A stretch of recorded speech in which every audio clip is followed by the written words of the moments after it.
Familia, bienvenidos a un nuevo podcast. Vamos a estar con un invitadazo. Bueno, estamos con un invitadazo. Hace mucho no grabamos porque, bueno, veníamos organizando y cuadrando cosas que, bueno, la obra de Dios hace acá en este proyecto. Y nada, estoy acá con mi amigo Truman y con el invitadazo que queremos que se presente porque, pues, nosotros no lo podemos presentar de una mejor forma, sino usted mismo. Bueno, gracias David. Gracias Truman. Pues mi nombre es Alejandro Gómez. Tengo 49 años, bien vividos, gracias por el Señor. Y no, ¿qué más me puedo presentar? Eso. Bueno, el motivo de que pues, te hayamos invitado y toda la cuestión es que desde que tú me contaste cómo ha sido tu proceso, cómo ha sido todo el tema de conocer a Dios, algo que sí es muy evidente y pues bueno, no sin ofender porque a mí también a veces me pasa y es que nos vemos muy metachos, ¿no? Una cultura muy metacha, entonces muy rockeros y nada, pues ¿cómo fue ese proceso para que conocieras y a qué edad conociste a Cristo? Yo conozco al Señor hace 24, 25 años, ya bastante. El proceso es... tengo que irme atrás para entender un poco. Pues creo que conozco al Señor como la mayoría de personas lo conocen, me invitan a una reunión, como a cualquier persona. Pero en este caso, yo desde el punto de vista de ser un rockero, desde los 12 años aproximadamente, yo les decía a ustedes ahora, yo crezco con mi hermano salsero, mi mamá escuchando Rocío Dúrcal, mi hermana en música para planchar, y en algún momento escucho rock, escucho metal, y a mí simplemente solamente el ritmo me explotó la cabeza, y desde ahí empiezo yo a escuchar, y con todas las implicaciones que eso trae a esa edad, con 12 años, obviamente todos los obstáculos que eso trae, porque aunque hoy se considera así, hombre, esto es de Satanás, esto es del diablo, el rockero esto es satánico y más cuando mi mamá es la primera que llega a los caminos del Señor y yo le empiezo a poner en el cuarto afiches con monstruos y mensajes oscuros, pues obviamente choca bastante.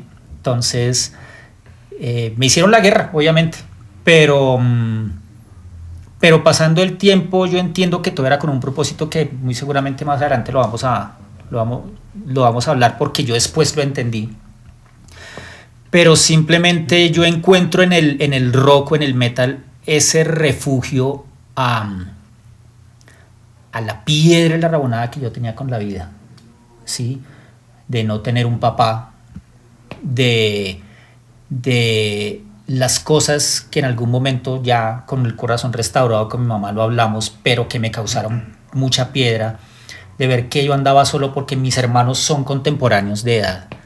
Entonces las amigas de mi hermana eran las novias de mi hermano y viceversa, entonces ellos eran juntos y como hay una brecha de edad yo siempre andaba solo. Entonces la vida a mí me llena de rabia, de rabonada, y llego a este mundo y es un mundo perfecto donde este es el espacio donde yo puedo desfogar toda la piedra que yo tengo hacia la vida, ¿sí? ¿Tú crees que de ahí nace la mayoría de sentimientos de deseos de escuchar este género musical en las personas que lo escuchan? Completamente.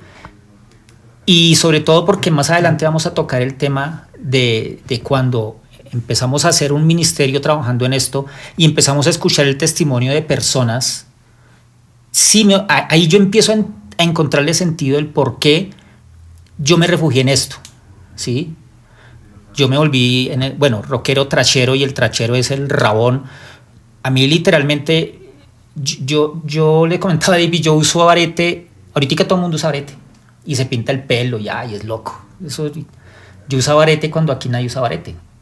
Y es más, en algún momento, mi mamá después me lo pilló y me levantó, obviamente. Claro. Y en alguna ocasión yo iba pasando por una calle, como 14 años, y un man de un taller, un loco, me ve con la areta y me dice, adiós, mamita. Pero como yo era un rockero, rabón, trashero, yo me devolví a darme la jeta con él. Obviamente me cascó. Que me salieron 2 mecánicos más y me levantaron. Claro, me dieron duro. Pero yo era rabón, yo era metalero, yo era malo. ¿Sí? Esa es la cultura, esta cultura que se mueve así. Y yo estoy totalmente convencido que el que es rockero, no hablo del 100%, ¿sí? Pero sí la gran mayoría encuentran en este mundo un refugio para sacar su ira, ¿sí? Y sobre todo porque aquí, en este mundo, uno puede ser mal mirado y la pinta lo disimula. Claro. ¿Sí? Total. Yo puedo ser rabón y a mí, como soy mechudo y rabón, a mí nadie me dice nada. Es más, ahorita no, pero en esa época uno andaba mechudo por la calle y la gente se cruzaba la acera. Sí. Porque ese es satánico. ¿Sí? Y la vestimenta negra y como todo el estereotipo de la persona que ni siquiera lo conoce uno y ya uno Exacto. dice, uy, con ese hay que tener cuidado. Exacto. Hoy en día hay ritmos o géneros que le hacen más daño a los jóvenes que el rock. ¿Sí? Porque su mundo está totalmente implícito a la droga, a las anfetaminas, a las drogas químicas. Pero en esa época hablábamos algo y era que dentro de mí, a pesar de que yo era completamente metalero, pasaba algo muy curioso y era que cuando yo escuchaba algo sin conocer de Dios, que yo sabía que hablaban en contra de Dios, yo no lo escuchaba. Ahorita hablábamos de una banda que se llama Ángeles del Infierno. Sí. Y por el sonoro nombre yo, y había un álbum donde tenía una canción que se llamaba Maldito sea tu nombre y otra que se llamaba 666. Sí. Y yo, no, eso yo no lo escucho porque yo no, nada que ver con Dios, pero pues tampoco me voy a ir en contra, no, dejémoslo quieto. Entonces algo dentro de mí había ahí, pero la rabia sí encontró un campo perfecto en este estilo de música y en este estilo de vida para refugiarse. Buscando más en tu vida, nos contaste una historia de un perro que te habló. ¿Cómo fue eso? Los que son mi familia saben que es verdad. Cuando yo la cuento por fuera se ríen y es como que no creen, pero es verdad. Nosotros vivíamos en una de esas casas muy pobres. Vivíamos en la parte de atrás de una casa vieja. Y en esa casa asustaban. Típica casa vieja. Bueno, a mí no me daba miedo salir de noche. Creo que 8 o 9 años tenía yo. Y un día a la 1 de la mañana yo, mamá, voy a ir al baño. El baño quedaba, no sé, a 3, 4 metros. Y voy yo al baño y en la casa había el típico perro de calle, ¿no? Pero que en la calle, en el día era en la calle y en la noche en la casa. Sí. Salgo yo del baño y el perrito viene. Entonces yo como Milhouse en Los Simpson, perrito. Entonces el perrito llega y se me acerca, se me sube al pie, a la pierna, y de un momento a otro llega y para las orejas y me dice, hola. Viejo, yo cogí ese perro. Uy, qué susto. Mi mamá me dice que yo caí privado en la puerta de la habitación y no, eso fue una vaina muy brutal.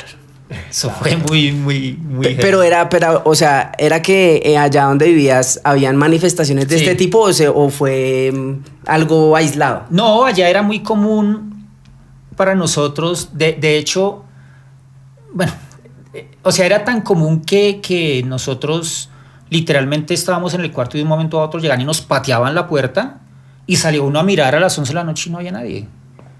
Se escuchaban personas en el primer piso corriendo y no había nadie, ¿sí? Eso era muy normal, pues porque en esa época era la gente que viene de campo, que viene con esas mañas del tabaco, del chocolate, que el rezo, que...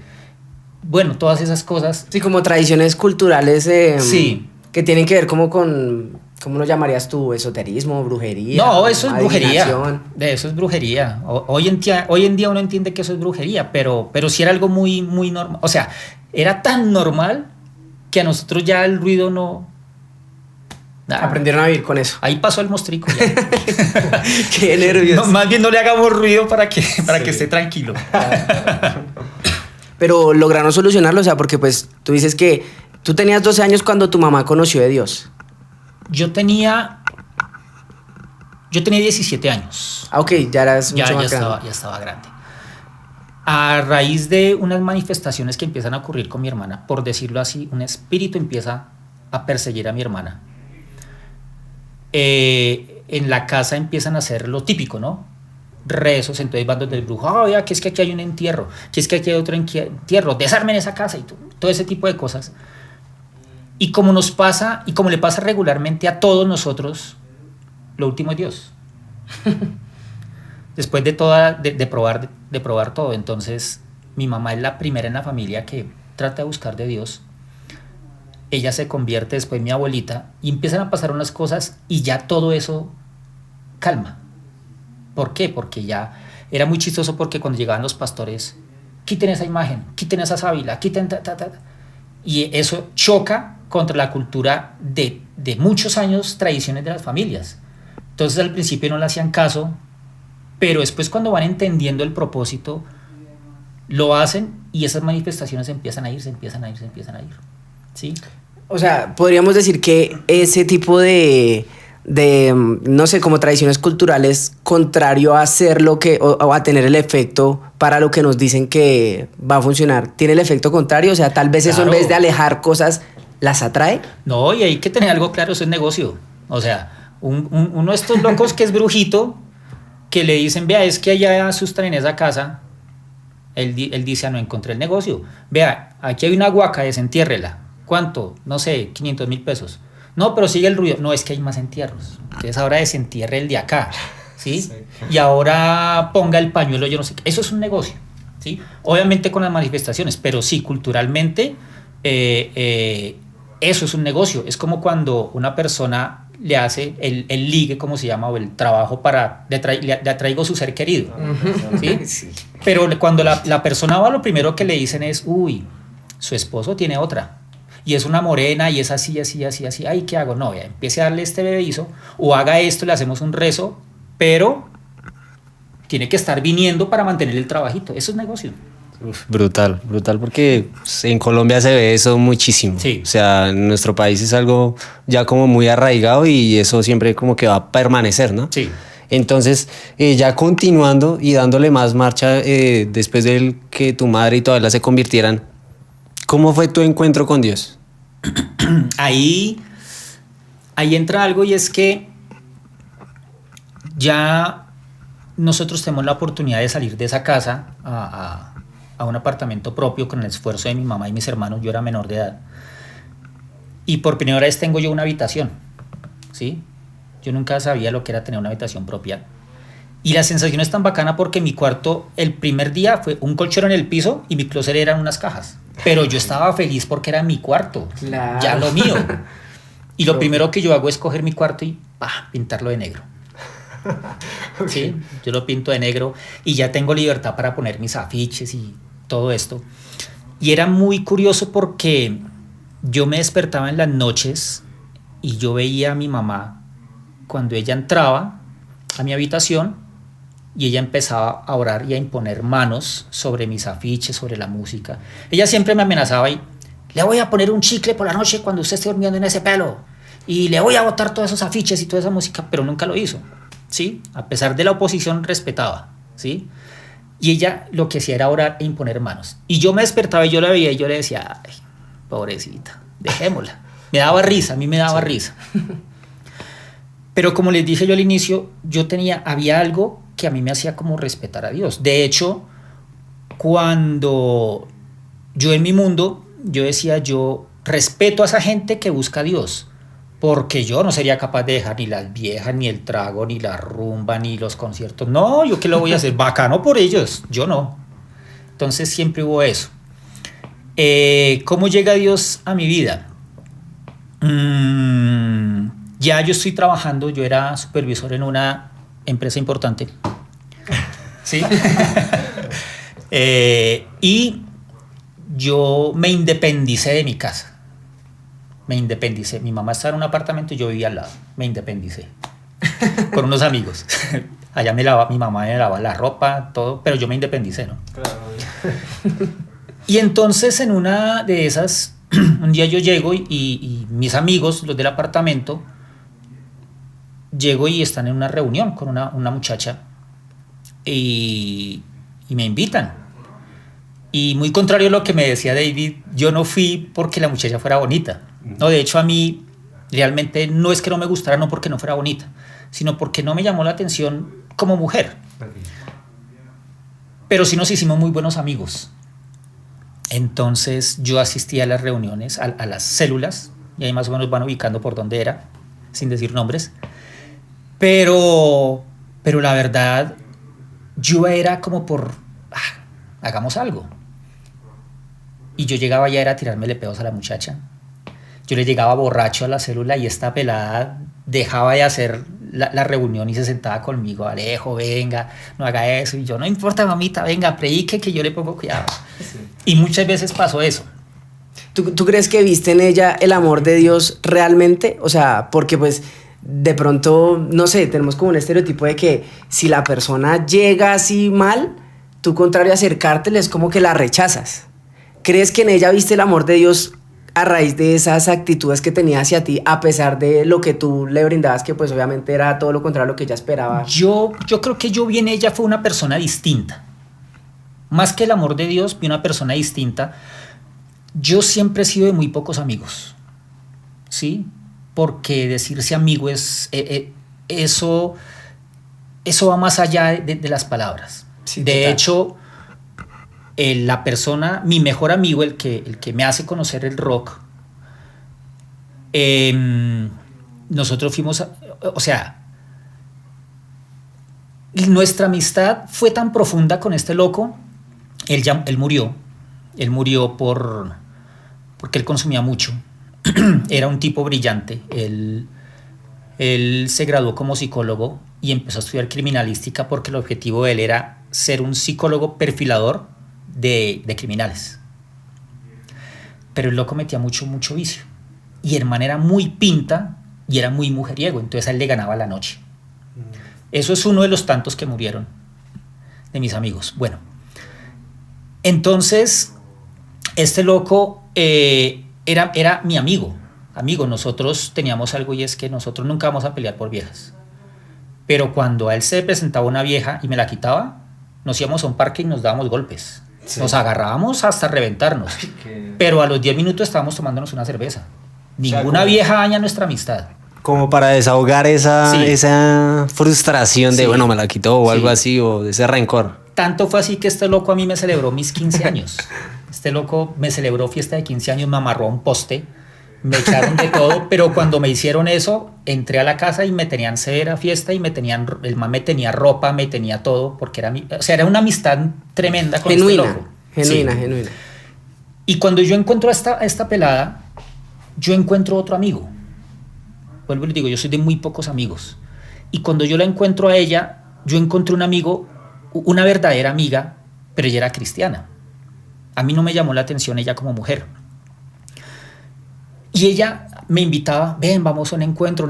Y yo, sí, todo bien, después vamos a comer, salgamos, está. Yo siempre le sacaba el cuerpo. Yo me la aseguraba a ella diciéndole, ella me decía, Alejo, el encuentro tal fecha, toca pagar, tome la plata. Pero yo no iba, yo le sacaba el cuerpo. Yo creo que pagué como 6 encuentros de esos. Pero, y claro, cuando yo le daba la plata, ella ya se calmaba. Pero yo nunca iba. O sea, era para quitártela de encima. Claro, para quitarme de encima. Él venga a un encuentro, pero yo era mi amiga, ¿sí? Entonces, un día llegué yo a trabajar y me dijeron, ya usted no trabaja más. Venga, ¿y por qué? Sí, no, ya no trabaja más. Y mi primera reacción en ese momento fue llamarla a ella. Oye, mira, imagínate lo que me acaba de pasar, me acabaron de echar. Yo inconsciente de esa llamada, y lo primero que me dice ella es, ya no tienes obstáculo para ir al encuentro. Ya te conocía el modus operandi tuyo. Claro, porque de todas maneras yo tenía que estar todos los días a las 6 de la mañana, más o menos hasta las 8 de la noche. Yo estaba en la universidad también estudiando, entonces era un obstáculo, y los sábados era igual, y el encuentro era viernes 5 de la tarde hasta el domingo, entonces realmente sí yo no tenía tiempo, y es una empresa que es muy famosa, pero allá los permisos y eso no va para la gente. Bueno, Y hago yo esa llamada y yo después como que uy, yo no la pensé bien. Pero ella lo que me dijo, ya no tienes obstáculo ninguno para ir al encuentro. Y yo, bueno, listo, ya lo pagué. ¿Ya qué? Hagámosle. Tanto fue así que yo a ese encuentro le decía, y yo me empaqué media aguardiente. Yo me fui a un encuentro cristiano con media aguardiente. Sí. Y es más común de lo que crees, o sea, tú dices como, bueno, yo lo hice normal, pero creo que es más común de lo que parece. Sí, yo creo que sí. Y hermano, ¿Con qué intención ibas? Eso te iba a preguntar, ¿con qué intención ibas a ese encuentro? O sea, no, ninguna. Disfrutar, ninguna. Como pasear. Sí. Me acabaron de echar, ¿qué va a hacer ese fin de semana? Pues vámonos, igual ya pagué. Yo literalmente pensé que era un paseo, por eso me llevé la media aguardiente. Sí. Sí, a mí me dijeron de un encuentro, pero yo voy a encontrar con un poco de gente allá a pasarla bacano y ya, no pasar de ahí. Sí. Pero yo no me imaginé a lo que iba. Cuando yo voy a ese encuentro fue una vaina muy brutal, sobre todo porque cuando hay una charla que se trata del perdón, uy viejo, se acaba la charla y regularmente a esa hora es, bueno, se acabó la charla, por favor pasen a almorzar. Yo me quedé 1 hora después de esa charla ahí en la sala, en el salón solo, llorando. Pidiendo perdón por todas las personas, o más bien perdonando a las personas que yo sentía que me habían hecho daño, especialmente por el lado de mi familia, mi abuelita. Sí, yo andaba muy dolido con ella por muchas cosas, por el trato que nos dio a nosotros, la discriminación como trató a mi mamá de niña. Entonces yo lloré, y ahí es donde empieza esa transformación. Al final de ese encuentro vienen las típicas palabras domingo 4 de la tarde cuando uno se va a ir. Bueno, hermano, ya usted vino a este encuentro, pero el verdadero encuentro es ahorita cuando usted llegue a su casa, porque usted aquí cambió, pero cuando usted llegue allá todo va a seguir igual. Entonces allí es donde usted se va a probar. Claro. Entonces ahí es donde hay que cuidar, ahí es donde hay que cuidar lo que sucedió. Exacto. Y llego yo el domingo feliz, dichoso, viva el Señor. Y cuando yo entro a mi habitación me encuentro con una realidad. Y es que entro yo a mi habitación negra, donde yo tenía un cráneo, donde yo tenía mis camisetas que yo las pintaba, donde encuentro mi colección de música que llevaba yo años coleccionando. Yo tenía vainas que eran muy raras y caras, y un rockero sabe lo que es ser coleccionista de esta música. Y llego yo al cuarto y me freno yo, miércoles. ¿Y ahora esto qué? O sea, tuviste un acto, o sea, el encuentro te abrió los ojos a ser consciente de en qué estabas metido. Exacto. Y llego yo al cuarto y me encuentro con mi habitación, donde era mi templo del rock, del metal para mí. Y ya entendiendo lo que yo había recibido en ese encuentro, miércoles, ¿yo qué voy a hacer con toda esta vuelta? Yo me senté así como estoy en este momento. Aquí al frente estaba el televisor, tenía mi equipo de sonido, toda mi música, y yo me senté, yo no sé, creo que como media hora, 1 hora, a mirar eso sin pensar. Yo no pensé, yo solamente me sentí ahí y yo era así. No se me vino nada a la cabeza. Listo. Yo duré aproximadamente 15 días literalmente sin prender el equipo, que yo no sabía qué hacer.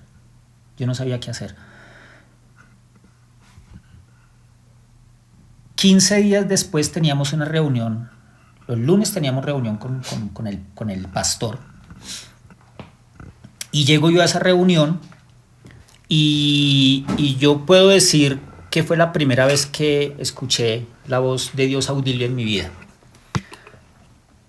Porque durante esos 15 días yo estaba como, ¿qué hago con todo esto que yo tengo en mi cuarto? ¿Qué hago con mi cuarto, con toda esta vuelta? Sí, claro. Y estando en la reunión, escucho la voz de Dios audible y me dice, necesito que saques todo eso de tu vida. Ok, bueno, listo, entonces voy a buscar a quién se lo vendo o a quién se lo dejo.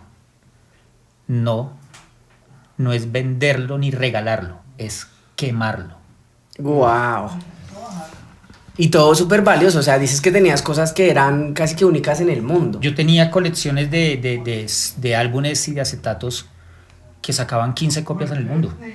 Pero que de algún artista en especial, o sea... No, todo, de cualquiera. Yo durante un tiempo trabajé en un sitio que se llama el Centro Comercial Omni aquí en Bogotá, C19 con Octava, que realmente durante mucho tiempo fue el centro de los rockeros. Los que son de vieja guardia, yo no digo viejo, yo digo clásicos. Yo no soy viejo, yo soy clásico, sí, para darme más valor. Sabemos que el centro era rockero, Chapinero era punkero. Los de mi época entienden a qué me refiero. Okay.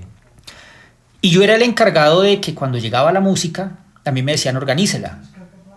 Entonces, salsa, cuando llegaba la caja del rock, yo empezaba, uy, esto no lo tengo. Y esto no sé qué es, pero guardémoslo. Entonces yo coleccionaba mucha música que nadie tenía. Acá tenemos unos ejemplares. ¿Sí es de esa época también? No, esto Pues va más... más adelante. Ah, ok. O sea, de ese tiempo eran que cassettes. Ya Cintas de estaban sonido. CDs, acetatos. Pues los CDs eran una reliquia. Sí, fue cuando empezó como la transición del acetato al CD. Pero sí eran unas cosas rarísimas. Esto es cristiano, más adelante, aunque no lo crean. Pero yo tenía música que muy rara, o sea, eran cosas valiosas. Y lo que les digo, los rockeros sabemos lo que es coleccionar acetatos. Hoy un acetato perfectamente vale 250,000 pesos, ¿sí? En esa época también eran valiosos, pero eran cosas raras, más era por la rareza. Cuando no, hay que quemar eso. Y yo, ¿pero por qué quemarlo? Dice, porque esa maldición no se puede pasar a otra persona. Uf. Yo, miércoles. Denso. Se acaba la reunión y se acerca mi líder. Alejo, ¿cómo te fue? Y yo, pues creo que bien. ¿Por qué? Me dice, porque pues creo que recibí un mensaje y es que tengo que deshacerme de todo lo que yo tengo en mi habitación. ¿Y qué vas a hacer? Pues caso. Yo voy a hacer caso.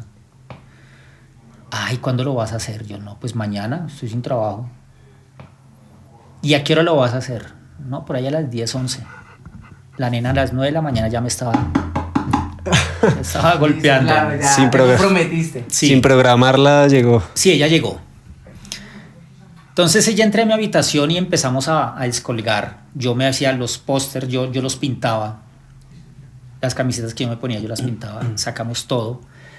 Y nos fuimos a un parque. Y yo creo que yo en ese momento estaba como un zombie. Yo lo hacía por inercia, pero realmente yo no sabía qué estaba haciendo. Botamos todo ahí y ella me dice, ¿seguro vas a hacer eso? Y yo no estoy seguro, pero hagámoslo. Y pum, le prendimos candela a eso y todo se empieza a quemar. Y le decía yo a David que el último CD que se me quemó, que ese CD se me quedó de frente, como mirándome y diciéndome, viejo, usted no, ¿por qué me va a quemar? Pasamos unos momentos brutales, sálveme, rescáteme. Sí. Ahí en la hoguera. Sí, ese fue el último.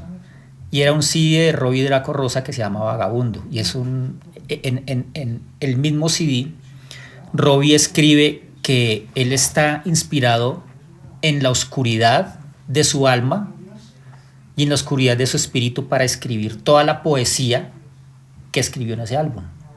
Y yo pasé unos momentos muy duros, te comenté a David, con ese pasé una tusa muy brava, que lo único que a mí me llevaba era a morirme, ir a recoger a esa persona que me había dejado y vámonos a vivir espiritualmente y seamos amantes hasta el fin y allá nadie nos va a separar.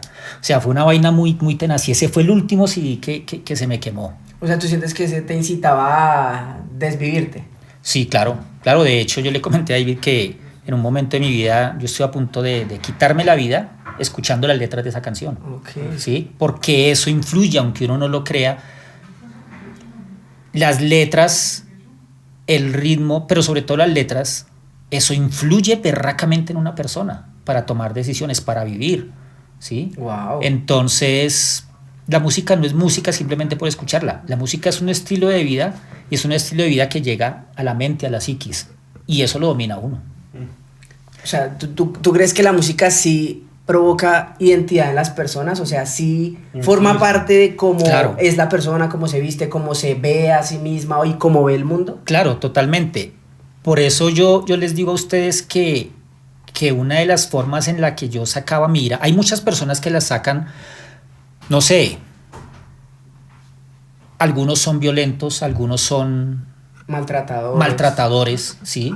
Son asesinos. Cuando uno ve la historia de muchos asesinos, uno tiene que ir a la infancia de esos locos. ¿Qué les pasó para que hoy en día sean lo que son? Abusadores. Su crianza y todo eso. Exacto, ¿sí?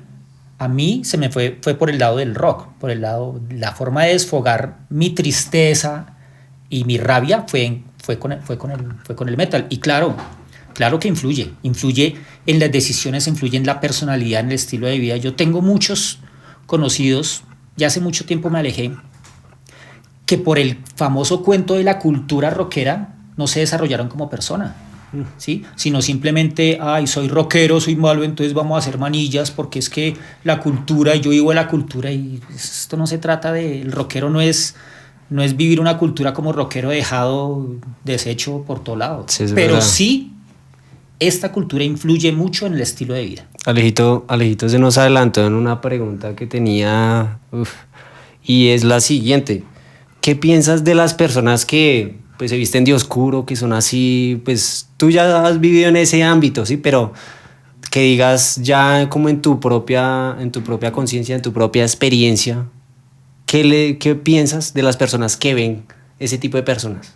O sea, por ejemplo, no sé, una señora de 50 años ve un joven como nosotros, como usted, así todos de negro, con botas.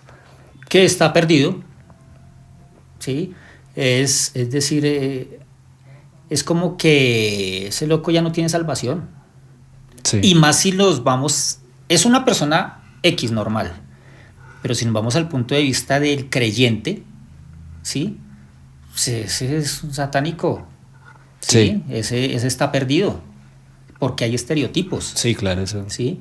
Hay estereotipos y claro, obviamente yo sí, o sea, es muy tenaz porque si me juzgaban antes de ser creyente, imagínense ustedes siendo creyente, rockero, vestido de negro en una iglesia, Sí, claro. más todavía, Sí, claro. más. Que eso más adelante yo lo viví de una manera muy tenaz. ¿Esto pasa en todos los géneros o solo pasa en el rock? O sea, que la música defina a las personas. No, yo pienso que es en todos los géneros. En todos los géneros. Voy a decir esto con tristeza, pero tú vas por la calle y tú ves un man con su gorra, con su vasca, con su 32 y con el pantalón hasta acá y dices, señor, ¿me va a robar? Sí, total. ¿Sí o no? ¿Sí? En mi época, yo andaba por la calle como mechudo y las señoras, este es un satánico, y se cruzaban la acera. ¿Sí? Hoy hay más culturas urbanas. ¿Sí? Hoy es muy común bien ver el reggaetonero, el rasta. Hay tantas cosas que aunque la persona, ya nos acostumbramos a ver tanta pinta loca en la calle, por decirlo así, sí se estereotipa, ¿sí? Es más, a mí un día me robaron y los que me robaron iban encorbatados. Yo iba en la calle y me sacaron un cuchillo y los locos encorbatados. No era el ñero de la gorra. Pero, y se me acercan dos locos encorbatados y yo que me iban a dejar que me iban a robar, ¿no? Pues me atracaron y ya. Pero sí el aspecto, obviamente es un estereotipo para todo. Y más en esta época que hay tanta cultura urbana. Claro. Que día a día siguen saliendo y saliendo culturas y más de los jóvenes. O sea, las nuevas generaciones van sacando como sus grupos urbanos y con su identidad, como le pasó a su merced con el metal y el rock. Sí, sí, correcto. Y más cuando Yo les decía, hoy en día es más común ver todo eso, y más en los jóvenes, ¿sí? Ahorita tienen piercing, aretes, se pintan los ojos de negro. Tengo una persona que es de la familia prácticamente, y el loco se tatuó los ojos de negro. Y en la familia, pero usted, ¿cómo se le ocurre? Y el loco es un man juicioso, tatúa, se la gana bien, el man es bien, ¿sí? Hoy es más común ver esas cosas. En mi época no. En mi época, ¿yo qué diría que se movía? No, en esa época era Wilfrido Vargas, las chicas del Can, ¿sí? Sí. Y de un momento a otro era un man mechudo, y que en mi familia yo soy el único así. Entonces sí, es la oveja negra. Siempre, sí, la verdad, mi mamá, ella dice que de todo yo fui el que más le dio guerra. No, y con mis primos, no, todos ellos saben cómo fue la vuelta conmigo. Volviendo al punto, yo quería preguntarte algo que tocaste ahorita que me pareció súper interesante. Dijiste que tu mamá nunca entró a tu habitación a romperte todo lo que tenías, sino que solo le ponía manos y oraba. ¿Tú crees que de alguna u otra manera ella debió entrar y coger y romperte todo y decirte es que acá se hace lo que yo diga? ¿O tú crees que de cierta forma esa, no sé cómo decirlo, como esa manera en cómo actuó tu mamá fue la correcta para no generarte a ti un conflicto con ella y con la iglesia y con lo que creía? De hecho, nunca fue la correcta. Nunca fue la correcta. ¿En qué sentido? A mí me lo prohibían. Y si yo iba a escuchar música, no me dejaban. Entonces ya entró la época que ustedes no conocen cuál es, la del Walkman. ¿Sí? Okay. Andaba con un Walkman. Sí. No lo cargaba aquí. Cargué pilas, no habían pilas recargables. Entonces, y los audífonos. Y ella siempre me lo prohibió. Yo, a pesar de que soy rockero, yo a mis hijos, yo nunca les impuse la música. Nunca. ¿Sí? Porque yo no quise cometer el mismo error que hicieron conmigo. A mí me la prohibieron. De hecho, cuando mi mejor amigo, él llegaba a la casa, a él no lo dejaba ni siquiera entrar a la casa. Él lo atendían ahí llegó su amigo, vaya, pero que se lo conozca, ahí en la puerta. Sí. Eso es una forma de prohibirlo. Sí, claro. ¿Sí? Pero pues, claro, pero yo no la culpo porque en su desconocimiento, no ignorancia, sino en su desconocimiento de no, además es que era algo totalmente nuevo en la familia, la verdad. Claro. ¿Sí? O sea, podría considerarse hasta peligroso. Claro, completamente, ¿sí? Entonces es no saberlo manejar. Con mis hijos, mi hijo pequeño, yo nunca le he prohibido o le he influenciado en la música, pero el loco escucha una música muy buena, ¿sí? Y no es reggaetón, ¿sí? Por eso digo que escucha música buena. Tiene muy buen oído y nunca le influencié yo mi música. De hecho, siendo honestos, lo que yo escucho, mi esposa me dice, ay, usted y sus monstruos. Ah, bueno, yo los pongo en el carro para mí, ¿sí? Pongo rock en la casa, pero nunca lo impuse. Mi mamá, ella lo prohibía, pero igual eso, yo pienso que no lo hizo mal, pero tampoco lo hizo de la manera adecuada. Okay. Sí, yo creo que esa parte de las prohibiciones, sobre todo si, por ejemplo, en muchos casos que la mamá es cristiana, el hijo no es cristiano, no conoce, y que lleguen a ser violentos a la hora de tratarlos, pero luego hablar de un Dios de amor genera un conflicto en la persona entre, venga, entonces el Dios ese que le prohíbe a uno todo, que todo el tiempo está encima de uno ahí dándole duro, o si es un Dios de amor, porque si usted me habla de un Dios de amor, pero no me trata con amor, ni trata con amor lo que yo soy o con lo que me identifico, pues entonces ¿en qué estamos? Por eso te preguntaba, que pienso que tu madre como que de una manera, tal vez no la mejor, pero por lo menos no tan intrusiva, lo manejó. Ella fue sabia en el sentido de hacerlo de la manera correcta. ¿Cómo? Yo esto lo gano en oración. ¿Sí? Yo lo gano en oración. Ella entraba, imponía manos y ya. ¿Sí? Y yo veo 10 años después la respuesta a sus oraciones es cuando yo conozco al Señor. ¿Sí? Pero esa fue la forma en que ella luchó. No luchó conmigo, no luchó con mi cuarto, ella luchó, fue de rodillas. Y esa es la forma en que se debe realmente luchar en todo ámbito, ¿sí? Sí, eso es verdad. Algo que todo ese conflicto, yo creo que lo primordial es no como prohibir, ¿no? Sino saber guiar. Saber guiar a los jóvenes, pues me imagino que todos, nosotros tres acá tuvimos una infancia que algo nos marcó, ¿no? Y pues lastimosamente pues hay algunas que no nos supieron como guiar bien o nos prohibieron cosas que no nos edificaron. Entonces yo creo que es primordial que la crianza sea una guianza y como Dios nos dio libre albedrío, aprender a elegir qué está bien y qué está mal. Obviamente, pues su merced que ya es padre, pues no tengo esa experiencia todavía. Sí, claro. Pero entonces es como guiar, aconsejar y esas cosas son fundamentales hoy en día para los jóvenes. Sí, sí, es un tema complicado porque yo pasé por muchas cosas. Yo aquí no me voy a poner como a competir, ay, ¿quién pecó más? Entonces, no. Cada uno tiene su vida. Pero cuando uno ha vivido este tipo de cosas, miércoles, y cuando uno es papá, yo que viví todo esto, ¿cómo hago para guiar un pelado? Es bravo, claro. Es bravo. Es un tema complicado, la verdad. Los jóvenes hoy en día, pues no soy tan viejo, pero ya tengo mis años. Sí, es un tema bastante delicado y también esa es como la visión de este podcast, ¿no? Llegar a los jóvenes. Y bueno, ya como adelantándonos un poco, ya contándonos una de las veces que te habló Dios, ¿cuántas y cuál fue una de las otras veces que Dios te habló y cómo te habló? Yo mentiría si les digo que es que Dios me habla cada 8 días. O sea, me refiero a algo audible. Porque sí, realmente en el momento en que yo voy a leer la palabra y Dios me está hablando. Sí, en el momento en que yo asisto a una reunión y soy consciente de que el loquito del pastor que ya está dando un mensaje es un mensaje de parte de Dios, y es una doctrina sana. Que hay que tener cuidado con eso, ¿no? Sí, total. Más adelante ocurren muchas cosas y es cuando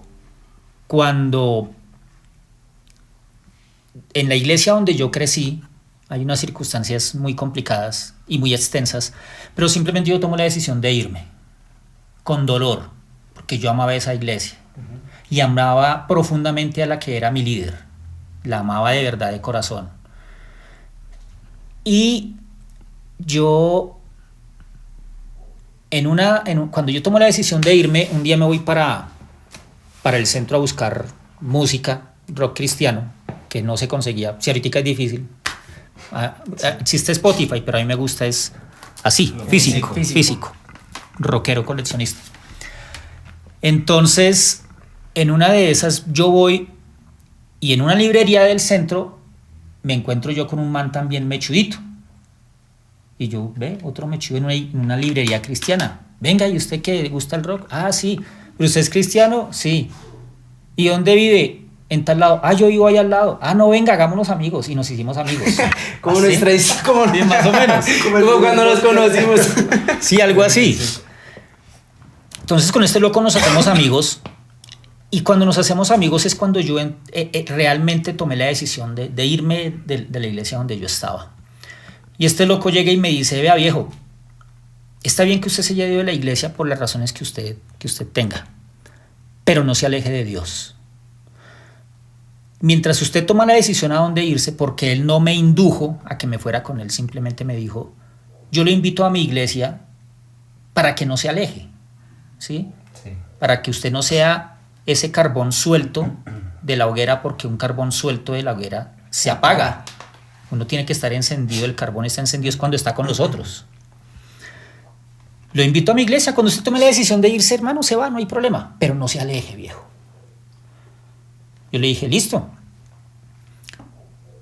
yo voy a ir con usted. Me dice, listo, nos vemos en tal lado, ahí en la esquina hay una panadería, con mi grupo de amigos nos reunimos ahí y ahí entramos todos. Pues ese domingo yo llegué y me llevo la sorpresa que cuando yo llego, él no era el único mechudo. Habían como 10 más. Y todos vestidos de negro. Y todos vamos a entrar a la iglesia. ¿Cómo así? O sea, tú eso no lo habías visto en la iglesia anterior donde estabas. No, de hecho. Tú eras el único. De hecho, yo chocaba. Yo tenía mucho conflicto porque yo siempre he sido del pensamiento, A muchas personas no les va a gustar esto que le voy a decir las personas, y se los digo de frente, más fariseas. Y es que hay personas que les dan atribuciones al diablo. Entonces, esa música es del diablo. Venga, ¿y cuándo me dice la Biblia a mí que el diablo puede crear? El diablo no tiene la capacidad de crear. Claro. A mí me enseña que el único que tiene el poder de crear es Dios. Y resulta que Dios, Él en su magnificencia crea un árbol. Pero Dios no tiene la culpa que en ese árbol llegue un loco y haga una lanza y vaya y se le entierre a otro. Como tampoco tiene la culpa que de ese mismo árbol llegue un man, haga hojas y escriba un libro. Dios pone el elemento, Dios pone la música, ya depende del hombre cómo la utiliza. Claro, y la música desde un principio no fue creada para nosotros, sino para alabar a Dios. Exacto. Alabarlo a Él. ¿Sí? Sí, el enemigo solo agarra y copia o invierte el diseño. Exacto. Pero el diseño original siempre va a ser bueno. Exacto. La Biblia dice que todo lo que Dios hizo fue bueno. El enemigo influye en el hombre para que el ser humano lo vuelva malo.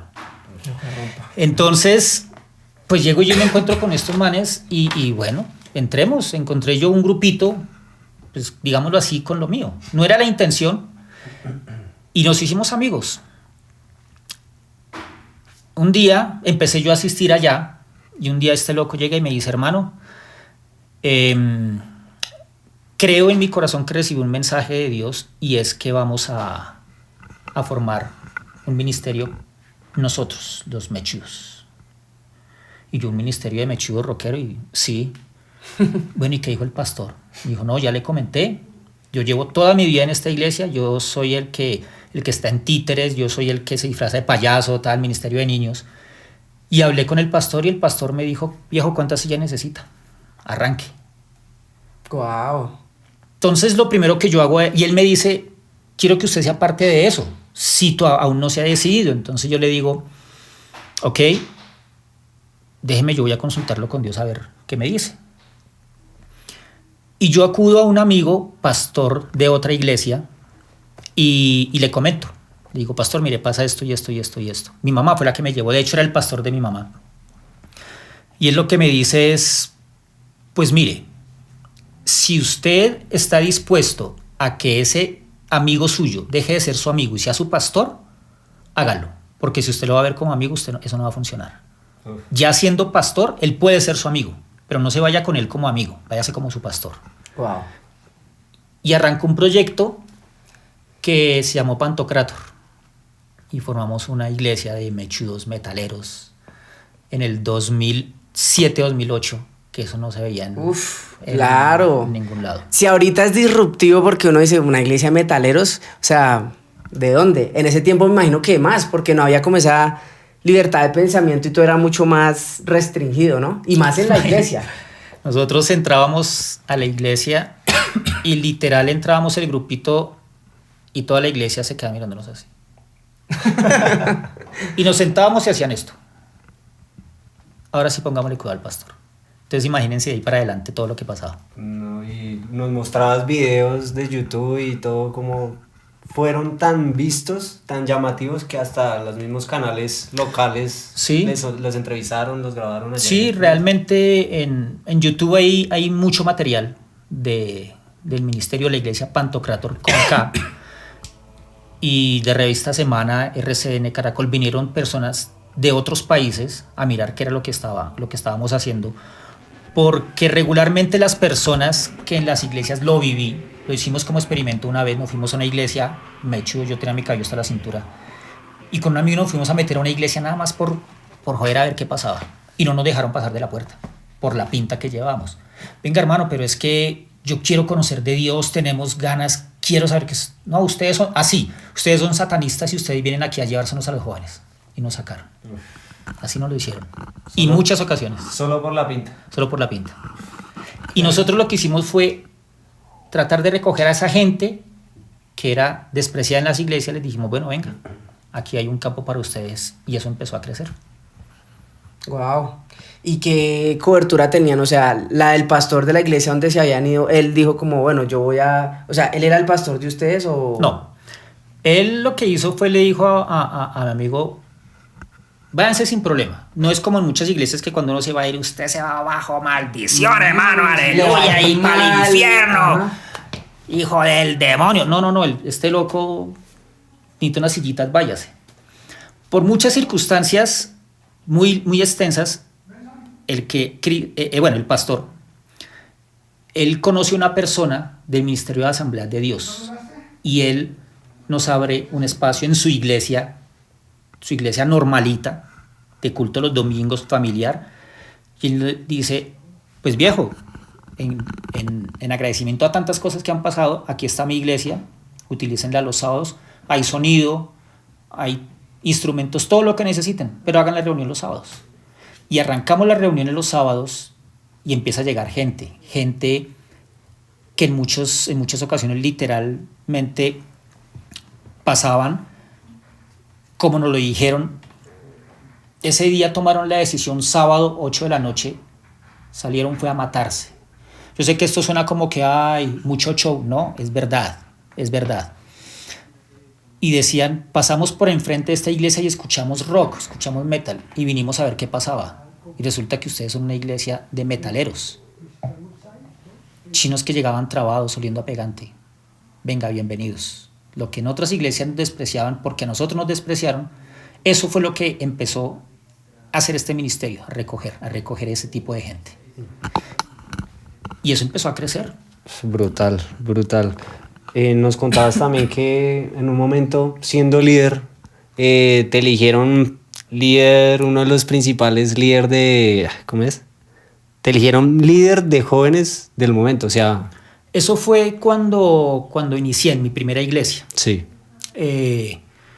Lo que pasa es que en esta iglesia en particular sucede algo, creo que sigue pasando, y eso es algo que daña mucho a las personas. Usted va a un encuentro y una vez que uno llega del encuentro, lo primero que le dicen es, bueno, usted ya conoce, ya se convirtió, abra célula. Venga, pero es que yo llevo 8 días viniendo a la iglesia. No importa, usted ya fue a encuentro. Abre célula. Y dentro de un mes hay otro encuentro. Necesito que envíe 5 personas. Pero es que yo escasamente sé decir amén. No importa, ahí está, hágale. Okay. Esa presión. Pero presión como manipulación, o sea, Claro. como más preocupados por los números que porque Sí. las personas tengan una convicción real, porque si uno no está afirmado, ¿cómo hace que otros se afirmen? Exacto. Es un lugar en donde tengo conocimiento de muchas personas que hoy en día siguen asistiendo, y sí, es números. De hecho, con las personas que yo inicié en ese momento, la gran mayoría se retiraron y no quieren saber nada de Dios. ¿Sí? Y ahí donde uno dice, venga, Dios no tiene la culpa. Es la gente que está al frente, en el nombre de Dios, que ponen estas cargas, ponen estas presiones. Allá uno iba a un encuentro y después del encuentro era el posencuentro, después la venganza del encuentro, el encuentro retorno, el encuentro contraataca, todos estos, y hacían convenciones, y eran convenciones carísimas. Estoy hablándole yo de esa época, casi 200,000 pesos, de hace más de 20 años. Pero si uno no tenía la plata, entonces, hermano, usted está en pecado, usted está en maldición, a Dios no le gustan los pobres. Y usted tiene que venir a esto porque entonces usted no puede ser líder. Entonces le lavan a uno el cerebro y uno venga. Y literalmente, hermano, uno tiene que salir a conseguir de la plata como sea. Mire, yo les cuento algo. Cuando yo me convertí, yo no tenía Biblia. ¿Saben cómo conseguí mi primera Biblia? Yo tenía un PlayStation 1 y en esa época, la verdad, era muy difícil que alguien lo tuviera. Entonces yo lo que hice fue que yo cogí a los peladitos del conjunto y yo les alquilaba el Play por horas. Uy, severo negocio. Pues ahí de esos Empezó. tiempos. Y entonces los pelados iban y yo ahorré esa plata porque ese fue el objetivo. Entonces estaba como, uy, venga, pero es que esto es como el demonio, estas consolas, y yo las estoy utilizando para comprarme mi Biblia. Porque eso le metían a uno en esa época. Sí. Sí, claro. Y alquilé el Play, los pelados iban a jugar a la casa y me compré mi Biblia Valera de lujo 1960. Una belleza. Todavía es la que tengo para estudio. Uf, qué loco, brutal. Y entonces en ese ministerio eso era lo que utilizaban, ¿sí? Entonces era una manipulación que yo sé que la siguen utilizando, muy tenaz, porque allá, a nosotros nos enseñan que el que quiere ser primero sea último. Nos enseñan que el que quiere ser grande primero sea pequeño. Sí. Y en esa iglesia nosotros nos predicaban eso, pero los líderes eran intocables. Una vez íbamos para un encuentro de salmistas y un amigo le dio por no irse en el bus, sino llevar su propio carro.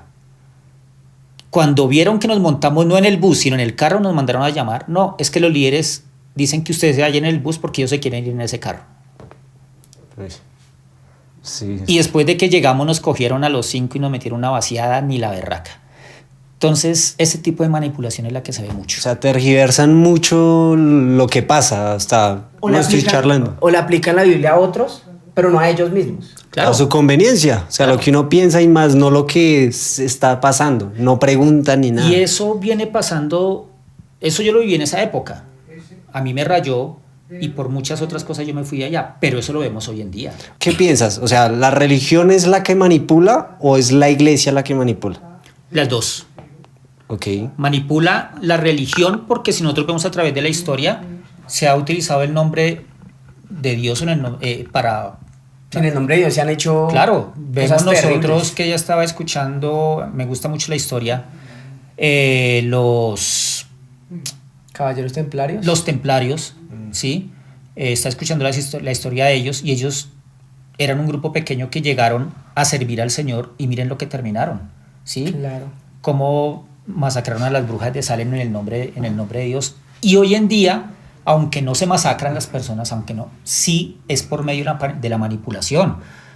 Qué fuerte. Y qué fuerte que usen cosas tan santas como la ofrenda y como el diezmo, que son bíblicas, pero que no debería ser un cobro, sino que es algo voluntario. O sea, es como una ayuda, pero convierten la ayuda que se da para otros que pueden estar en una situación difícil en, venga, yo construyo mi imperio.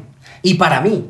Y lo más triste es que le hacen creer a las personas que si no dan el dinero, que si no pactan, ¿sí? Malas palabras, que si no ofrendan, ellos son los que están en maldición. Wow. Y ellos son los que, los que no prosperan. Y entonces vamos a las sanidades. Ah, es que usted no se sanó. Ah, no, lo que pasa es que a usted le faltó fe.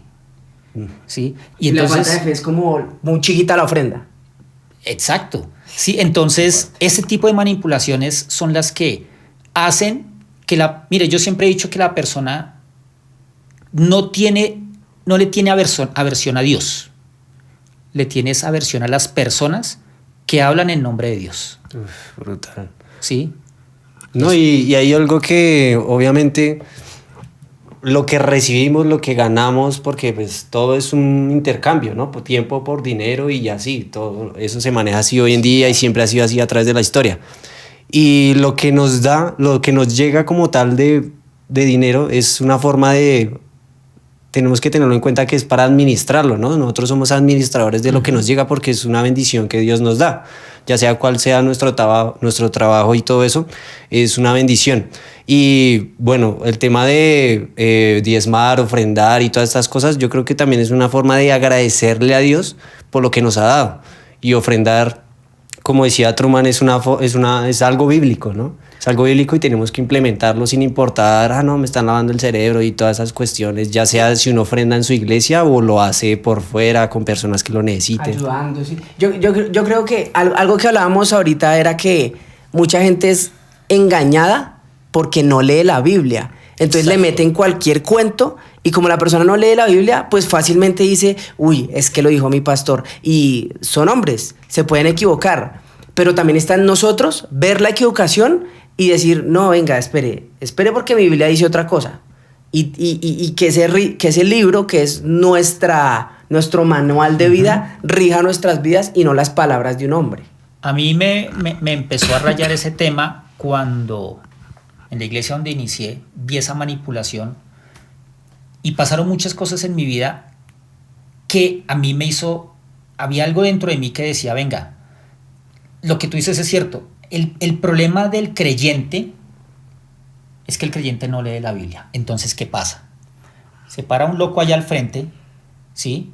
Y ese loco tiene el poder. A mí me encanta esa enseñanza. Mira, hay un libro hay una película que se llama El libro de Eli. Sí, buena. Es espectacular. ¿Y cuál es el fin de esa película? Hay un mensaje que es, sí, que el protagonista vaya y haga una transcripción de la Biblia que ya no existe. Pero ese es el lado bueno, vamos al lado malo. El malo de la película hace todo lo posible por conseguir ese libro, la Biblia. ¿Y qué le dice al protagonista? Le dice, este libro tiene el poder para manipular al mundo entero en esa película. ¿Sí? Y eso es realmente lo que pasa con la Biblia. ¿Sí? Las personas hoy en día no leen, simplemente se limitan a que el man que está allá enfrente predicando les diga lo que él cree y dice que Dios les dijo. Y es así. Cuando yo vi esa manipulación, yo la sufrí tanto que cuando yo salí de esa iglesia, yo dije, yo de aquí en adelante, todo lo que me digan, lo cuestiono. Así después le diga, usted tiene razón. Pero ¿cómo lo cuestiono? Voy y lo confronto con la Biblia. Y si no encuentro la explicación ahí, hoy tenemos algo muy importante, San YouTube. Uno ahí encuentra muchas explicaciones, muchas cosas. Ahorita hay tanto material de donde agarrarse para encontrarle la explicación a lo que ese man ya me dice, que no me puedo dejar, o sea, es muy difícil que una persona consciente se deje engañar, pero la gente se deja engañar. Simplemente no lee y no busca. Sí. Una vez tuve una experiencia, te contaba ahorita, con una persona con la que estaba tomando unas clases de conducción. Y esa persona en la clase me estaba yendo muy bien, y cuando tuve la clase con esa persona fue muy complejo, casi nos estrellamos, o sea, fue toda una locura que yo dije, ay, aquí hay algo raro, y yo empecé a orar, Señor, bueno, muéstrame qué es lo que está pasando, cuál es la situación o qué pasa, porque esto me parece extraño. En la siguiente clase ya teníamos una clase que es pues un poco más extensa, que uno pues sale de la ciudad, ya va por carretera, ya es la clase de aprender a manejar por carretera. Me puse a hablar con el hombre y el hombre era un satanista. Y esa era la oposición que yo sentía que me ponía tan en tensión cuando estaba con él. Pero yo hablaba con el tipo y bueno, tuvimos una conversación súper extensa sobre lo que él creía, por las religiones que había pasado, las cosas que no le habían gustado, y que eso lo hizo que cayera en el satanismo, y que dijo como que acá sí me siento que tengo una filosofía de vida que va alineada con mis principios y con mis valores, como por ejemplo no manipular. Pero uno cree que el satanista lo que hace es como hacerle daño a las personas. Hay muchos que sí, obviamente, pero muchos se sienten o terminan en ese tipo de religiones o de cultos porque vieron que en la iglesia, que es donde se supone que está Dios, no lo vieron reflejado en las personas, sino que lo vieron fue como la manipulación, le sacan el dinero. Y con todo lo que el tipo me hablaba, incluso de la Biblia, llegábamos al chiste de decir, parce, usted sabe tanto que usted monta una iglesia y le va bien. Él me lo decía, y yo le decía, claro, porque la gente no lee la Biblia. Si la gente leyera la Biblia, sabe que es verdad y sabe que lo están engañando. Y además tenemos una gran ayuda que es el Espíritu Santo, pero si no lo cultivamos en nuestro interior, pues ¿cómo vamos a saber cuando alguien nos está diciendo una mentira o una verdad? Gandhi tenía una frase. Gandhi decía, amo profundamente a Jesucristo, pero aborrezco a quienes lo siguen. ¿Sí? Qué fuerte. Hoy se está promulgando mucho en el mundo las iglesias satánicas. Pero miren, lo digo porque lo sé, uno de los pilares de alguien de la iglesia satánica, ¿sí? No confundir una iglesia satánica con las personas que van y hacen sacrificios y gatos y niños. Eso es verdad, pero eso es otra cosa. Es la moral. Para ellos una de las bases más importantes es tener una buena moral. Y muchos de esos tienen más moral que muchos creyentes. Sé por qué lo digo. Bueno, sí, una de las cosas que pues nos lleva a todo esto... Ojo, perdón. Sin hacerle propaganda a la iglesia satánica. Ah, no, sí, obvio. Claro. Ya, porque es que es un podcast cristiano, por favor. Sí. Creo que el culto satánico de las iglesias satánicas está centrada en el hombre y que el hombre esté bien. Exacto. Porque yo hablaba con el hombre que les decía justo eso. Él decía, yo no me meto con nadie, pero si alguien se mete conmigo, lleva el triple. Pero yo no me meto con nadie. Esa es la diferencia, y por eso no la estamos promulgando, porque nosotros le hacemos es culto al creador del universo, a Dios, a Jesús, que fue nuestro Salvador, el que murió por nosotros. Exacto. Y vivimos una vida para Él. no para nosotros. Pero pues muchas personas cuando terminan por allá ya construyendo sus propios imperios, tal vez están cayendo en otros principios que sí son de preocuparse por ellos y se dejan de preocupar por el pueblo y de hacer la obra de Dios. Y creo que ahí ya no sé qué tanto las personas terminan rayando en principios satánicos, siendo pastores de iglesias. El mal de todos los males en el corazón del hombre es el amor al dinero. Sí, totalmente. Eso dice mucho. Y la gente por dinero es capaz hasta de montar una iglesia. Estaríamos pecando, ¿no? Estaríamos haciendo algo que es muy denso y un tema bastante amplio. Y quisiera preguntarte, ¿qué piensas del pecado? ¿Qué piensas de esto, de este tema tan profundo? De lo que estamos hablando como tal de... Del pecado en general. Ah, ok. A mí la Biblia me enseña algo, y es que el hombre, como tal en su naturaleza, por sus propias fuerzas, nunca va a tener la capacidad de acercarse a Dios. ¿Sí?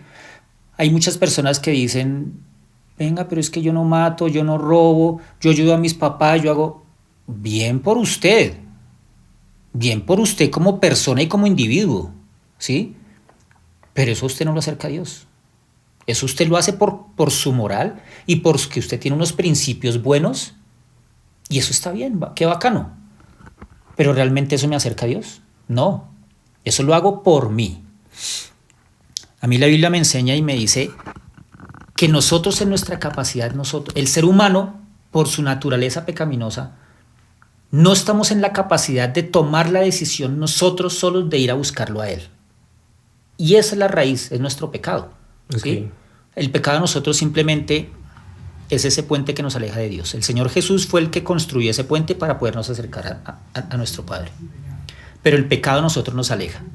Y todo, no importa qué, el dinero, la fama, las mujeres, la música, cualquier cosa que a nosotros nos aleje de Dios es pecado. Porque simplemente el pecado y Dios no pueden estar juntos. Entonces, claro, cualquier cosa que nos aleje de Él es pecado.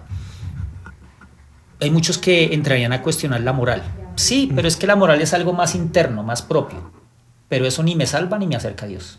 Y como tal, hablando del pecado y toda esa cuestión, tú liderando, ¿tuviste alguna lucha que la seguías trabajando en tu proceso de ya como tal cristiano, conocer de Jesús y todo este tema?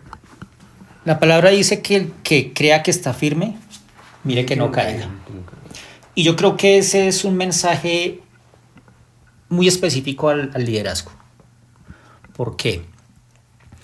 Cuando formamos este ministerio, que yo de verdad creo que nació en el corazón de Dios, porque llegábamos a personas que eran maltratadas en las iglesias. Lastimosamente, empezamos a caer en un punto de una iglesia social. ¿Sí? Una iglesia social, ¿en qué sentido? En que, repito mucho esto, el que es rockero, el que sabe lo que es esta cultura, sabe lo que es el momento de encontrarse con los amigos, el compartir lo que consiguió, mire, tengo tal cosa. Y lastimosamente, este ministerio se convirtió en eso. Tanto era así que habían pelados que llegaban era al final de la reunión, pero llegaban al final de la reunión era porque, uy viejo, vea, mire lo que me conseguí, a mostrarlo. Y estando en eso, empiezan a llegar mujeres, empiezan a llegar muchachas muy bonitas. Y cuando esto se empieza a convertir en un club social, lastimosamente, yo personalmente caí en eso que se estaba convirtiendo la iglesia. Entonces ya sí vamos a la reunión,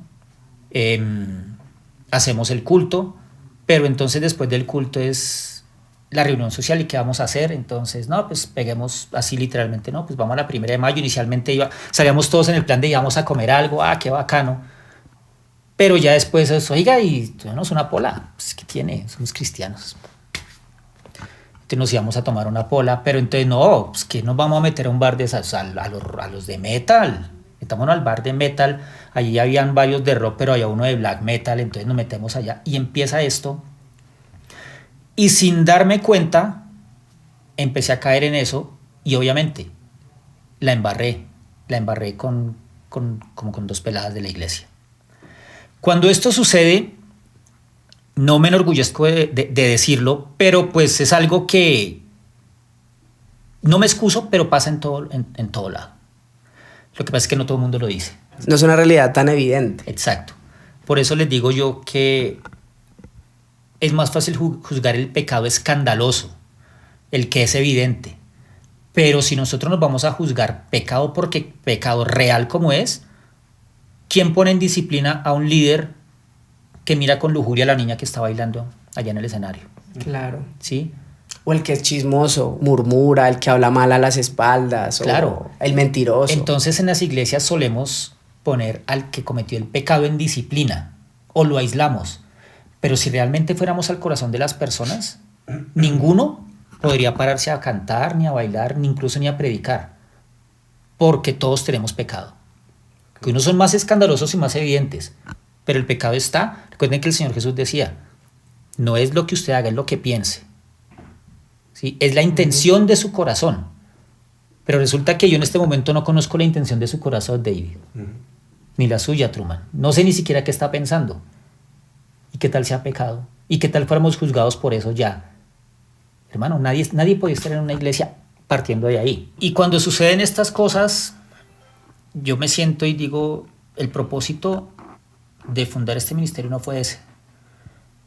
Y me siento con mis amigos, con los 5 y venga viejos, miren en lo que estamos cayendo, estamos. Uh-huh. Y me dicen, sí lo vamos a tener en cuenta, tú lo embarraste, entonces te dejamos a un lado, yo no hay problema. Pero me voy dando cuenta que esto no cambia, sino continúa. Y yo tomé la decisión de alejarme y me fui de ese ministerio. Siendo uno de los fundadores. Sí. Y duele porque yo les decía, es ver cómo cuando uno empieza una construcción y pone su primer ladrillo y se empieza a construir, es triste ver cómo se puede empezar a derrumbar. Es duro y más esto. Esto era muy grande y era muy bueno, pero se empezó a caer en ese momento. Yo tomo la decisión de alejarme y mucho tiempo después, en algún momento, yo buscando dónde congregarme, ¿sí? Yo soy muy quisquilloso en eso porque a mí donde yo vea, no es porque busque una iglesia perfecta, quiero aclarar esto, pero es que hay cosas que son muy evidentes y hay que tener cuidado con lo que uno escucha y uno cree que es de parte de Dios. Y nosotros estamos convencidos de que escuchamos la voz de Dios en todo momento. Estoy yo y escucho una noticia sobre Pantocrátor en una emisora. Y yo estoy en esa búsqueda y en mi corazón yo creí, Dios me está diciendo que vuelva otra vez a Pantocrátor, que vuelva a ese ministerio. Ya llevaba alejado como 3-4 años. No, esto es de Dios, aleluya, hermano. Voy a volver. Ese fin de semana fuimos con mi esposa, ya con mi hijo, y la iglesia había crecido y había crecido más. ¿Cuántos miembros crees que llegaron a tener? Más o menos 120.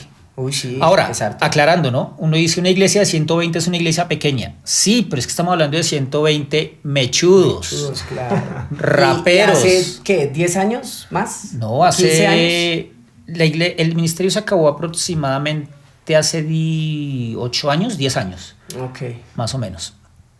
Pero es que estamos hablando de que eran 120 hardcoreeros, raperos, mechudos, o sea, de todas las culturas urbanas se reunían ahí. Entonces era mucha gente. Una iglesia de 120 personas es pequeña, pero reunir 120 de culturas urbanas es mucha gente.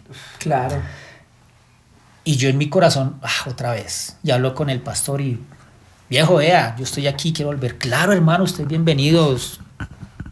Aquí formamos esto, hágale, vamos a arrancar desde ceros. Bien, qué bien. Y como a las 2 semanas, resulta que tengo eso en mi cabeza y en mi corazón, y yo estaba convencido de que era Dios el que me hablaba. Cuando recibo un mensaje, cuando leo la Biblia, cuando Gamaliel está exhortando a los judíos sobre Pedro y no me acuerdo quién es el otro, estoy trayendo hacia memoria. Cuando Pedro es encarcelado y vuelve y lo encuentran en la plaza al otro día otra vez predicando, venga, ¿y este loco dónde salió? Si lo teníamos encarcelado. Y Gamaliel lo reúne a los judíos y les dice, a los fariseos y les dice, venga, esperen un momento. Lo parafraseo. Tengamos cuidado con lo que estamos haciendo, porque no sabemos si estos dos que están predicando sean enviados de Dios.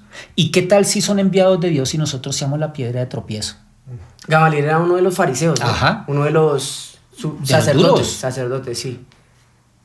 Y él les dice, más bien, miren, yo les digo algo. Si esto de verdad es de Dios, ni siquiera nosotros vamos a poder detenerlo. Simplemente va a seguir. Pero si no es de Dios, que es lo más probable, esto en algún momento se va a acabar, no nos preocupemos. Miren, yo recibí una convicción en mi corazón que decía, espere a ver qué va a pasar con ese ministerio. Espérese, tranquilo. Como a las 3-4 semanas, un domingo me llama mi esposa, yo estaba trabajando y me dice, amor, te tengo una noticia. Y yo, ¿qué pasó? Los pastores se separaron. Los pastores principales, o sea, tu amigo, el que habías conocido. Con el que se fundó la iglesia. Inmediatamente recordé la palabra que había recibido y entendí cuál iba a ser el final de este ministerio, lastimosamente. Dios pone las herramientas, el hombre es el que se encarga de destruir y desorientar lo que Dios pone en el corazón. La conclusión fue que el ministerio se acabó. La mayoría de las parejas que se casaron en esa iglesia se separaron y muchos de los muchachos aún los veo en la calle metiendo droga, otros totalmente alejados de Dios y muchos otros se suicidaron. Es triste ver eso porque uno tiene que tener mucho cuidado en el momento en que uno diga esto es de Dios y Dios me habló y siento esto de Dios. Y eso únicamente uno lo sabe con certeza es cuando lo que hablamos ahora, por medio de la Biblia y por medio del Espíritu Santo hablándole a uno. Si hubiera seguido mis emociones, lo que yo quería, yo arranco de una vez para el ministerio que yo ayudé a fundar, Pantocrátor. Claro. a Pantocrátor. Pero también fui sensible en el momento de decir, venga, esto fue lo que yo creí, pero Dios me muestra otra cosa y el final fue en lo que terminó. Para reconsiderarlo, lo que sucede por la cabeza corre por el resto del cuerpo, ¿sí? Sí. Porque como iglesia somos un cuerpo y bueno, nosotros somos el templo, ¿sí? El templo no es un lugar, el templo somos nosotros. Pero si hay un pastor, el pastor viene a ser la cabeza de esa parte del cuerpo que Dios fundó en un lugar, con unos miembros.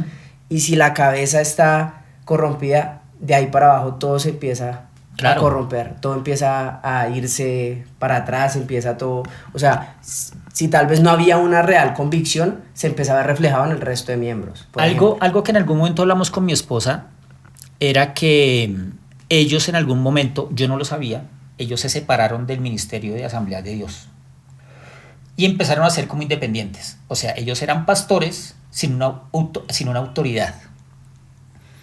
Y a mí la Biblia me enseña que hasta Moisés, el líder más duro que ha tenido el Antiguo Testamento, él tenía autoridad y era su suegro, Yetro. Entonces todos debemos tener autoridad. El que se crea Jesús solo, olvídese, viejo. Jesús solo no hay. Nosotros debemos tener una autoridad, ¿sí?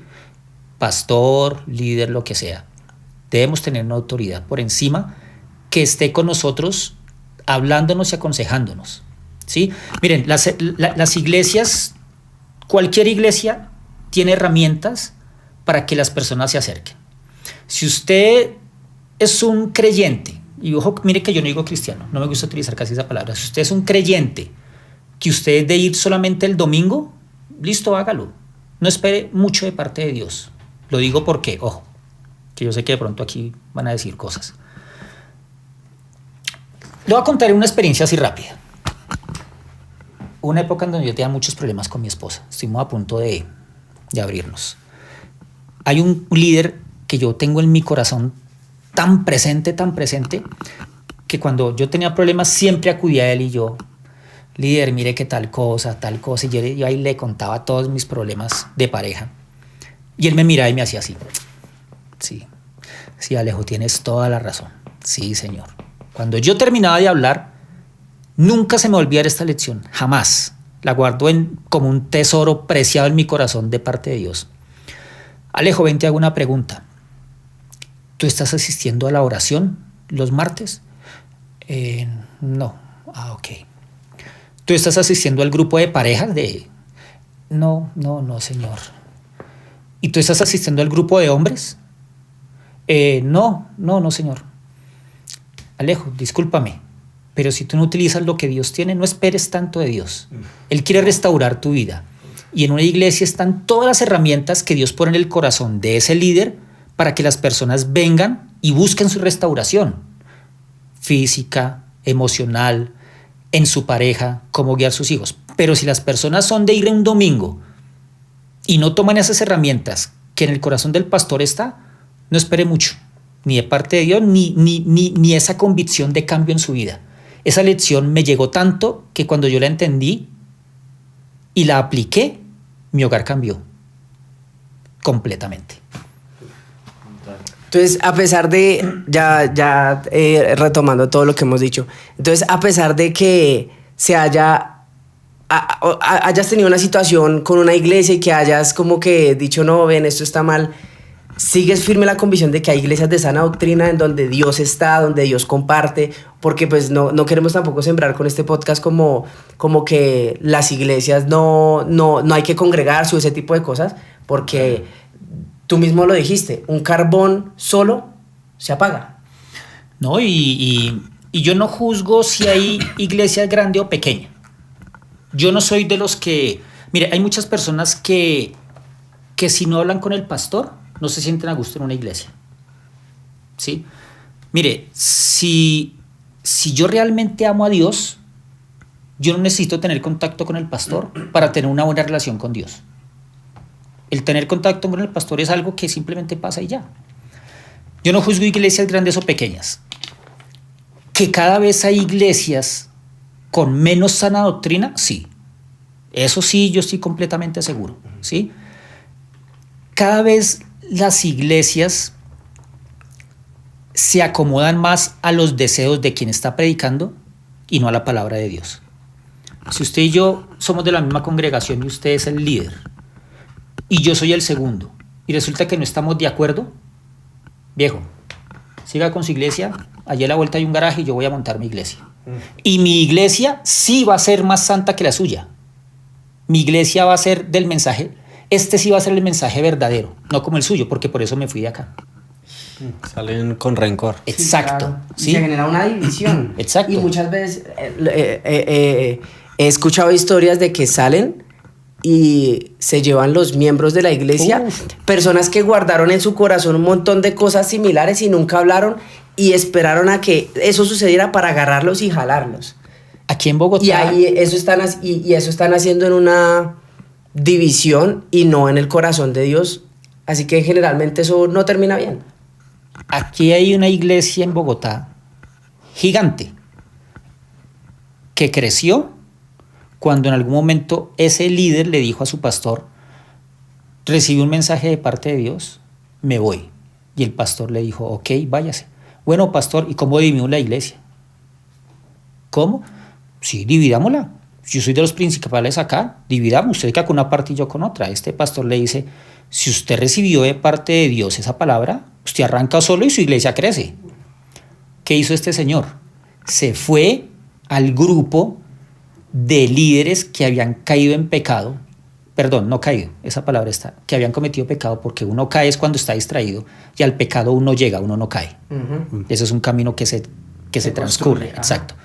Y cogió a todos esos líderes y les dijo: ustedes aquí están castigados, yo voy a formar una iglesia, vámonos que ustedes van a ser líderes. Toda esa gente se fue y esa iglesia creció y es muy grande en Bogotá. Bueno, Alejo, para finalizar, ya cerrando como tal este segundo episodio, que ha sido de una información que me ha explotado la cabeza, todo lo que hemos aprendido el día de hoy, todos los factos que hemos votado, que usted ha votado principalmente en nuestro episodio. Nada, agradecerle por su visita, y nos gustaría saber qué mensaje le puedes dejar a los jóvenes, a estas culturas, a este arte que venimos tratando de llegar a esas personas a través de nuestro canal, a través de esta información que les queremos brindar. ¿Qué mensaje les dejas a estas personas? sin decir a qué me dedico, yo tengo la oportunidad de estar en contacto mucho con los jóvenes. Y a mí me entristece, o sea, hay una carga tan grande, porque cuando yo escucho hablar, cada vez se está creando una sociedad de niños sin padres. Porque ¿qué es lo que pasa? Los jóvenes hoy en día nos conocemos 8, 15, 20 días, tenemos relaciones a quedar embarazada. Si no es porque lo aborta y ese bebé corre con suerte, nace. Pero como nació joven, ese niño va a ser criado por los abuelos. Y estamos en una generación de jóvenes donde uno no quieren tener hijos, pero otros quieren tener perrijos y gatijos. Bueno, y esos niños que están creciendo crecen con papás ausentes. Yo he visto jóvenes que salen de una rumba de 3 días empepados, de las famosas fiestas de guaraches que llaman. Sí. Y llaman a su hijo: papito, ¿sí comió? Sí, la abuelita me dio. Sí, es que yo estaba en una vuelta, llego por ahí mañana. Y salen de estar metidos en estos antros 2, 3 días. ¿Yo qué les puedo decir a los jóvenes? Porque escucho muchas cosas, y es que queremos buscar en eso, en la rumba, en la droga, y es decirle a los jóvenes que les está hablando un loco de 49 años, que no es viejo, es un clásico, como le dije. ¿Sí? Que nada de lo que les ofrezca el mundo, nada les va a servir, absolutamente nada, ¿sí? Yo no soy un loco que yo era rebelde, de que es que yo fumaba. No, miren lo que yo era, o sea, un metalero consumado. Sigo siendo lo que soy, pero ahora, digámoslo así, con Cristo en mi corazón. Nada de lo que haya afuera va a poder llenar ese vacío. Nosotros tenemos un vacío en nuestro corazón del tamaño que solamente lo puede llenar Dios. Nada más lo puede llenar. Cuando el joven toma la decisión de seguir a Cristo, esto va a redundar en que cambia la persona, se va a rodear de buenas personas, que es por lo que yo lucho con mis hijos, va a redundar en un buen hogar y en tener buenos hijos, que es lo que cada vez se ve menos. No es lo que yo esté viviendo en el momento, es lo que va a pasar con mi vida de aquí en adelante. El joven hoy vive, y muchos dicen: si me tengo que morir hoy, pues me muero, pero la pasé bacano. Bueno, a mí la Biblia me dice que aunque ellos no lo crean, hay un cielo y hay un infierno, y allá van a parar. Y no estoy siendo del evangelio apocalíptico del terror. Pero es que la Biblia está. Nada de lo que haya afuera nos va a llenar. Por experiencia lo digo. A mí me restauró mi rabia, mi ira, mi hogar. Todo lo que yo era, solamente lo pudo restaurar Dios. Nadie más. Y busqué muchas cosas.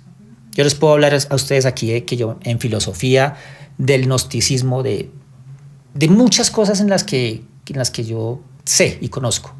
Hasta de satanismo. Ahorita les puse un ejemplo. Pero nada llena el corazón, ese vacío tan grande y ese hueco que tenemos aquí en el pecho. Nada lo llena como el amor de Dios. Brutal. Bueno, Alejo, muchas gracias de verdad. Muchas gracias también a ustedes por haber compartido este tiempo de podcast. Ha sido una gran bendición para nosotros. Creo que, como dijimos, esto nos va a hacer crecer un montón, pero también lo hacemos para ustedes. Por favor, síganos en nuestras redes sociales, suscríbanse al canal y estén pendientes ahí, porque venimos con mucho más contenido. Como ya saben, estamos tratando de crecer para llegar con este mensaje a muchas más personas. Compártalo con sus amigos, a una persona que ustedes crean que este mensaje le puede servir, le puede ayudar y le puede cambiar la vida. ¿Qué tal nosotros seamos los próximos loquitos por ahí impactando el mundo? Sí. Bueno, ¿cómo no? Así que nos despedimos. Muchas gracias a todos y nos vemos en un próximo episodio de Cristo Factos. Gracias a todos.